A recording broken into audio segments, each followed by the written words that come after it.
So ayun na nga mga boss. Wow! Pag kayo ay nandito mga boss sa Baguio City at kayo na masyal dito at naghahanap kayo ng matutuluyan, dito kayo sa Eds and Bricks Transient House.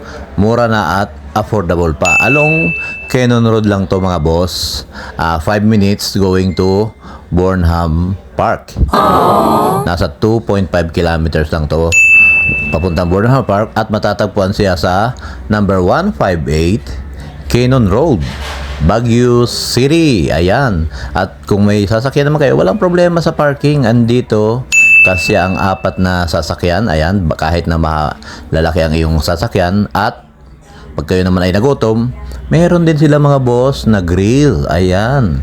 At murang-mura din, affordable din, at masarap din. Ayan, so ito ang kanilang grills. Ayan ang aking mga kasisters, mga kasama namin sa church. At sa grill ay mayroon din kasi din ang 4 na sasakyan.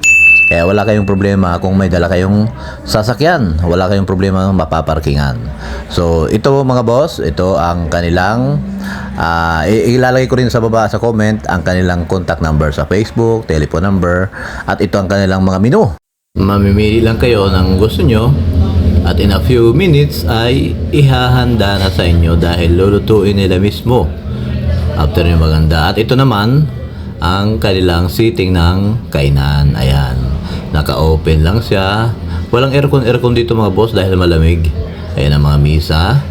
Ayan, at may maganda pa nga sila rito Bible verse. So ayan, 1 Corinthians 10:31. Ano man ang ginagawa mo, kumakain o inom, gawin mo ito sa ikapupuri ng Panginoon. At sa likod nito ay makikita mo ang napakagandang view. Wow! Pine trees, mga kabahayan sa likod, at talaga namang nakaka-amaze ang mga tanawin dito. Yes! Tingnan naman natin mga boss ang kanilang mga kwarto, at ito nga ang kanilang address, number 158 Cannon Road. Pag bungad mo rito galing sa parking area, may reception area rito, at sa kaliwa ay ang isang malaking room.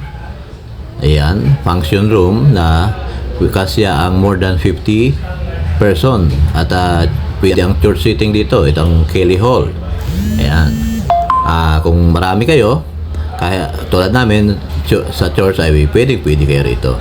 At dito naman ang kanilang reception area. Ayan, dito ang kanyang reception area, at dito kayo magre-register. Ayan, at dito naman tayo sa mga kwarto mga boss. Ayan, kung kayo ay 4 na tao, pwede kayo rito. Ayan, mayroon siyang dalawang double deck, may cabinet, at nasa labas lang ang kanilang mga CR mga boss. Dito naman sa kabila, ganoon din, dalawang double deck din, kama. At dito naman kung kayo ay marami, ayan, dito ay kasi rito ang mahigit 10 tao. Ayan, kung kayo ay marami, dito na kayo, ito ang ibubuk nyo. Ayan, malaking kwarto. Ayan nga yung aming mga kasama ka-sisters, oh. Maganda pa, di ba? At dito naman, kung kayo ay 2 lang, ayan, dito na rin kayo, isang bed lang, at nasa loob ang CR nito mga boss. Ayan, at marami pa kayong mapagpipili ang iba. So ayun, tatanungin natin to si Sister Yoli. Yan, kung kumusta yung kanyang pag-stay dito sa SNB. Ate Yoli, kumusta po yung stay mo dito sa SNB? 3 araw tayo, no?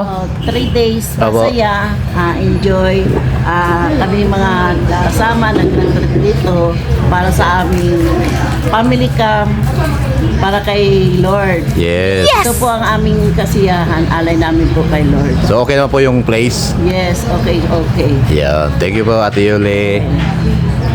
Hi sis. Sis, anong masasabi mo sa pagkain nila? Masarap. Masarap ng pagkain nila, no? Opo, ito ba ko? How about you sis? Sama ka sa vlog ko. Yummy. Yummy. Si Engineer. Manyaman. Ayan.